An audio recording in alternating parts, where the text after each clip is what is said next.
ఇటీవల తిరుపతి జిల్లాలో సైబర్ నేరాల్లో కొన్ని జరిగినాయి. అందులో భాగంగా తిరుపతి ఈస్ట్ పోలీస్ స్టేషన్లో సైబర్ అరెస్ట్ చేస్తున్నాము, మీ యొక్క డీటెయిల్స్ మీకు సంబంధించిన వివరాలు ఒక కేసులో వచ్చాయి, మేము సిబిఐ అధికారులు మాట్లాడుతున్నాం,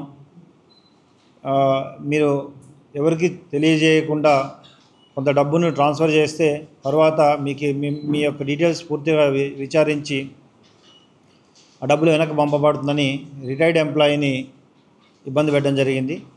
తద్వారా ఆయన 80 లక్షల వరకు ట్రాన్స్ఫర్ చేశాడు. తర్వాత అతను మోసపోయాయని తెలిసి కేసు తీసేయడం జరిగింది. ఇందులో ఇమీడియట్గా ఈస్ట్ డిఎస్పి మరియు ఈస్ట్ ఇన్స్పెక్టర్ వారి ఆధ్వర్యంలో ఒక టీం ఫామ్ చేసి డీటెయిల్గా విచారించడం జరిగింది. ముఖ్యంగా అతని అకౌంట్ నుండి ముందు పవన్ కుమార్ మరియు క్రాంతి ఈ ఇద్దరి అకౌంట్లోకి ఇనిషియల్గా ట్రాన్స్ఫర్ అయింది. అక్కడి నుండి వివిధ రకాల అకౌంట్స్లోకి ట్రాన్స్ఫర్ చేయడం జరిగింది. ఇందులో ప్రధానంగా మహమ్మద్ అనే హైదరాబాద్ వ్యక్తి కూడా ఇన్వాల్వ్ అయ్యాడు. దాంతోపాటు కోటి రిమైనింగ్ ఒక 6 మెంబర్స్ని కూడా అదుపులో తీసుకోవడం జరిగింది. టోటల్ 8 మెంబర్స్ని. ఇందులో ముఖ్యంగా ఇద్దరు ఎవరైతే ఉన్నారో వాళ్ళని అరెస్ట్ చేస్తూ రిమైనింగ్ పర్సన్స్ కూడా అరెస్ట్ చేయడం జరిగింది, 8 మెంబర్స్ని. ఇంకా పూర్తి 6 మెంబర్స్ యొక్క వివరాలు ఇంకా పూర్తి ఇన్వెస్టిగేట్ చేయాల్సిన అవసరం ఉంది. ఎక్కువగా వీళ్ళు రిటైర్డ్ ఎంప్లాయీస్ని, ఎవరైతే అమెరికాలో పిల్లలు చదువుతున్నారో లేదా ఎవరు ఉద్యోగాలు చేస్తున్నారో, ఇక్కడ ఓల్డ్ ఏజ్ పర్సన్స్ ఎవరైతే ఉన్నారో, సీనియర్ సిటిజన్స్, వాళ్ళని టార్గెట్ చేస్తున్నారు. దీంట్లో కోటి అనే వ్యక్తి ఈవెన్ కాంబోడియాకి కూడా వెళ్ళి అక్కడ మ్యూల్ అకౌంట్స్, ఈ సైబర్ నేరగాళ్ళని కలిసి అక్కడ ఏ విధంగా మోడస్ ఆపరెండి ఉంటుంది అవన్నీ కూడా తెలుసుకొని రావడం జరిగింది. సో ఈ కేసు ద్వారా అందరికీ కూడా ఏ దర్యాప్తు సంస్థ కూడా ఆన్లైన్లో వీడియో కాల్లో వచ్చి మిమ్మల్ని అరెస్ట్ చేస్తున్నాము, మీకు వివరాలు, మీ పిల్లలు అరెస్ట్ చేస్తున్నాము, లేదా ఎక్కడో ఏదో విధంగా రకరకాలుగా ప్రలోభాలు పెట్టడం జరగదు, అది ఎప్పుడు కూడా.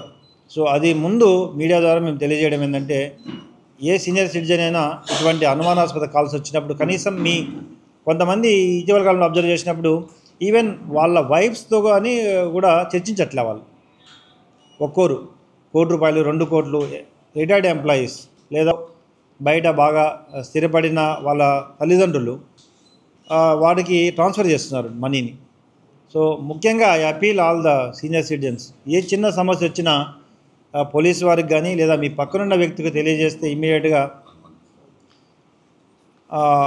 112 కానీ లేదా సెపరేట్ టోల్ ఫ్రీ నెంబర్ ఉంది, ఈ నెంబర్కి తెలియజేస్తే తప్పకుండా చర్యలు తీసుకోవడం జరుగుతుంది, మీకు గైడ్ చేయడం జరుగుతుంది. అంతేకాకుండా ఈ మ్యూల్ అకౌంట్స్ చాలామంది అన్ఎంప్లాయీస్ని టార్గెట్ చేసి వారికి మీకు ఇంటి దగ్గర ఉద్యోగం ఇస్తాము, కేవైసీ ఇవ్వండి, లేదా మీ కమిషన్స్ ఇస్తాము, మీ అకౌంట్ మా కంపెనీలో ఓపెన్ చేసుకుంటాము.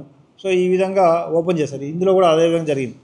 So they are targeting. చాలా డీటెయిల్డ్గా ఇన్వెస్టిగేట్ చేసినప్పుడు ఫస్ట్ మ్యూల్ అకౌంట్స్ని వివిధ రకాలుగా ప్రలోభాలు పెట్టి మీకు కమిషన్స్ వస్తాయి, శాలరీ మంత్లీ ఇస్తాము, ఈ విధంగా అకౌంట్స్ ఓపెన్ చేసుకోవడము, వాళ్ళ డీటెయిల్స్ అన్నీ వాళ్ళ దగ్గర ఉంచుకోవడం. అదేవిధంగా టార్గెటెడ్ పర్సన్స్ని ఎవరైతే టార్గెట్ చేస్తారో, ఎవరైతే రిటైర్డ్ లేదా ఓల్డ్ ఏజ్ పర్సన్స్ ఆర్థికంగా బాగా ఉండి వారి పిల్లలు ఉద్యోగాల్లో కానీ లేదా అమెరికాలో ఇలా విధంగా విదేశాల్లో చదువుతున్నారో వాళ్ళని టార్గెట్ చేసి ఈవెన్ వాళ్ళ పిల్లలు ఎక్కడున్నారు, వాళ్ళ ఈ ఆస్తులు ఎక్కడున్నాయి, ఇవన్నీ కూడా సేకరించి నీకు అక్కడ ఉంది ఆస్తి, నీ బాబు అక్కడ చదువుతున్నాడు, సో ఇవన్నీ కూడా వాళ్ళకి చెప్పి నమ్మించే విధంగా ప్రవర్తిస్తున్నారు.